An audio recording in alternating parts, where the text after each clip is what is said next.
Hello everyone, my name is Stephen Abraham and I'm the co-founder of the Here and There Collective. Today I have the pleasure of joining our friend Ragini Bhow at her studio in Bed-Stuy, Brooklyn, and I'm very excited to learn more about her practice and also see what she's been working on at her studio. Thank you. So happy to have you here. Before we dive even deeper into our studio visit, can you tell us a little bit about your practice, especially for people who are not familiar about your practice? I work between painting and sculpture. I'm really interested in different processes that are related to divination, animism, and meditation. And these different forms come together within my practice. I've been working towards a fair that's coming up, Lista, in Basel this summer.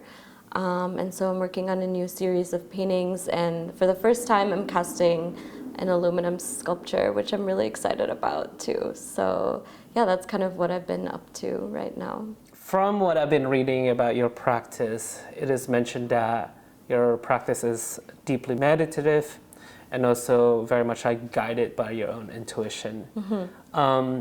Can you tell us a little bit about how did you arrive at this process? I think that this process has been very fundamental for me. It didn't really arrive to me in necessarily a linear way. That's kind of organically how I work in the studio.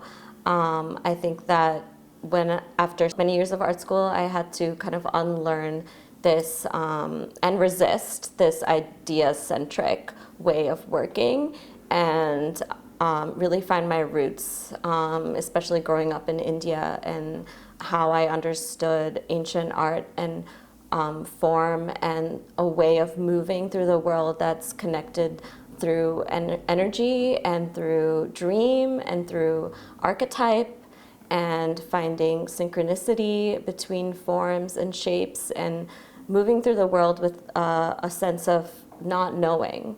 And I think that that's very fundamental for my work. I don't usually draw out exactly what I'm gonna make, and I don't have necessarily a concept behind how I make. I think these things emerge after I step back and see a body of work and then find that thread that usually arises through many synchronicities that can come through maybe experiences I had while I was making something, or through forms that I've seen emerge through the paintings that I've noticed in other parts of my everyday in life.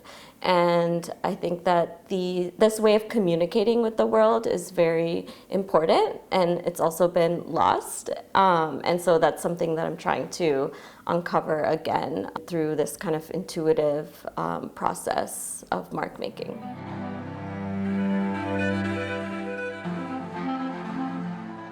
So we are right now standing in front of one of your newer pieces here.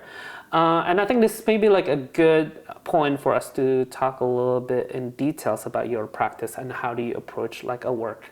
Mm-hmm. Can you tell us a little bit about that? I usually start by laying down the ground, which is like in many ways one of the most important stages or steps within the process of making my paintings.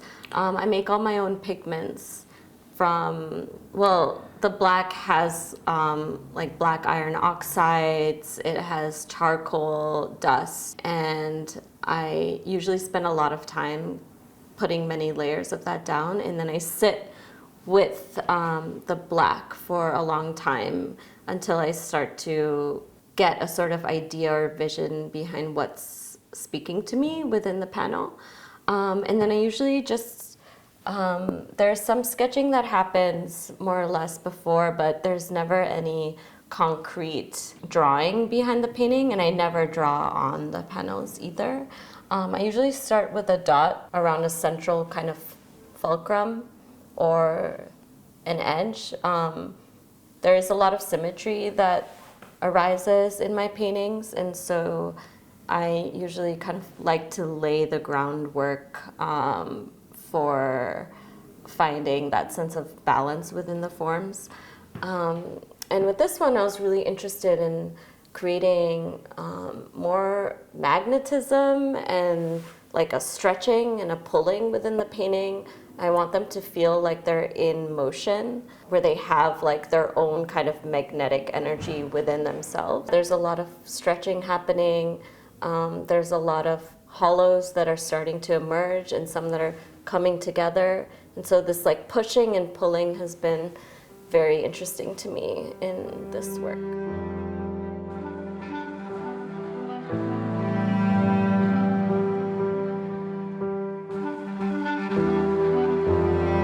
Make the blue as well. So the blue is made up of different crushed stones, like lapis and azurite, and there's some malachite in some of the blues, and then also different iron oxides and pigments that I find. I'm still very new and I haven't taken any formal pigment making classes, so I'm really more or less winging it and mixing things together and seeing what happens. And I think that's so much more fun and interesting, and I feel much more connected to the paints that I'm making. It's not like going to the store buying a tube of color. I have like, you know, thousands of different variations I can do within just like one color blue. And I'm part of that process, which is like the most important part for me. And oftentimes I'll have other things suspended within the pigment too, like saliva or ash, or if I've ground up other kind of herbs or things that I find that I think would be interesting. Yeah, I'm very much part of that alchemical process with the painting itself. We are in front of another massive piece of your work here. And I think this is actually a really good example of one thing that really impresses me about your practice is that your ability to unearth a very natural pattern, but at the same time balancing it with almost like architectural kind of like pattern at the same time as well. It's even more impressive knowing that you're very much like guided by intuition and like seeing how these patterns emerge like naturally. Can you tell us a little bit about, you know, how do you approach particularly maybe like this particular piece here?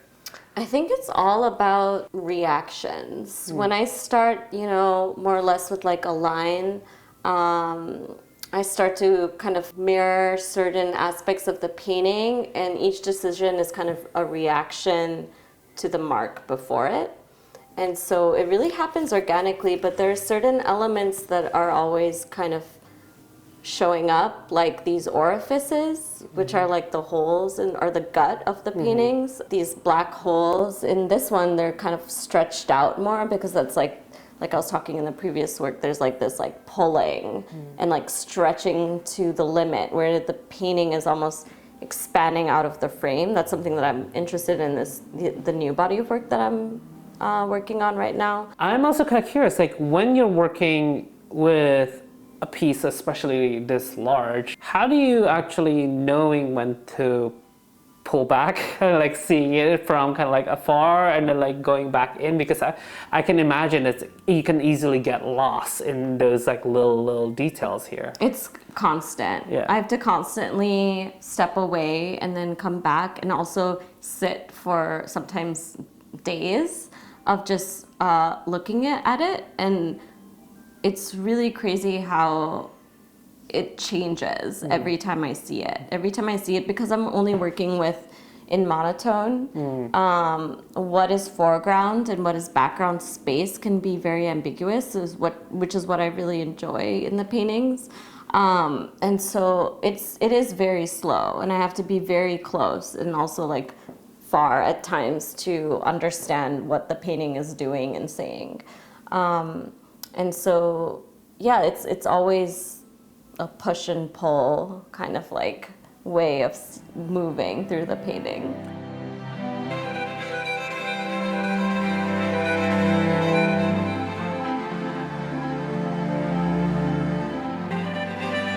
One thing that I want to learn more is about symbolisms that oftentimes starting to actually emerge on your paintings and also your other work as well in different mediums. Because from my perspective, I find that this is becoming like the connection point between the ancient and the future, yeah, within your practice. The ancient, because it's like, there's a long history on spiritual kind of like artists that are like working towards like mark makings and symbol makings, and that works also in a very kind of like meditative state, all guided by intuition as well. And the future is because like just looking at the style of your work as well, just like if you're like looking at your practice holistically, it feels very futuristic as well. Yeah. So I'm kind of like finding the gap between these two is getting closer and like even sometimes collated in your work. I think that I don't necessarily see the ancient and future as separate. I try to exist in a space where I see them as overlapping and kind of always tied together. I think that I'm trying to challenge that understanding with my work and challenge the idea of time as being linear. And I think that time plays a key role in my work, because when you're looking at it, it takes a lot of time to actually see the painting. I'm really interested in the paintings emerging and shifting the longer you look at them. And so it is very much also a perceptual process. And I think that challenging that notion of time and temporality is how I speak about these ideas of the past and the future, and working with symbols that may seem so old and archaic, but really hold archetypal energy that can bring meaning and importance and narrative strength even in the present or the future. And I feel like slowly I'm developing a visual language that I'm only just scratching the surface of what it means.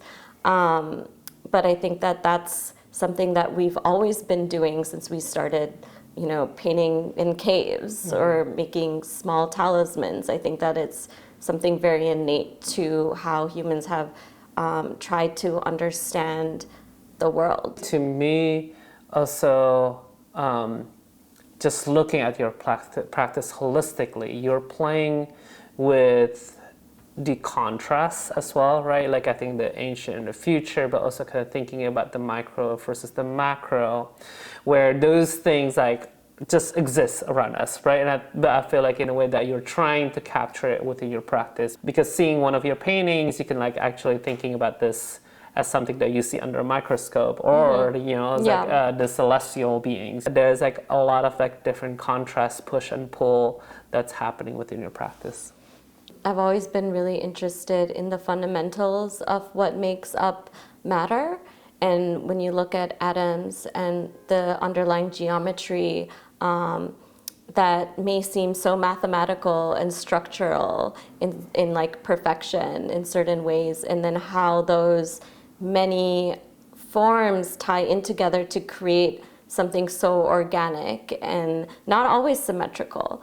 And I'm really fascinated in how the microcosmic structures can oftentimes mirror the macrocosmic forms that we see within the greater universe. And I think that they are both one and the same in many ways, and which ties back to also my understanding of time. It's like collapsing what we see as so far and so big and so near and so small, and into something that joins as like one being in some sense. Well, Ragini, thank you so much for chatting with us and for having us at your studio today. It's been so lovely. And yeah, until next time. Thank you so much. It was lovely speaking.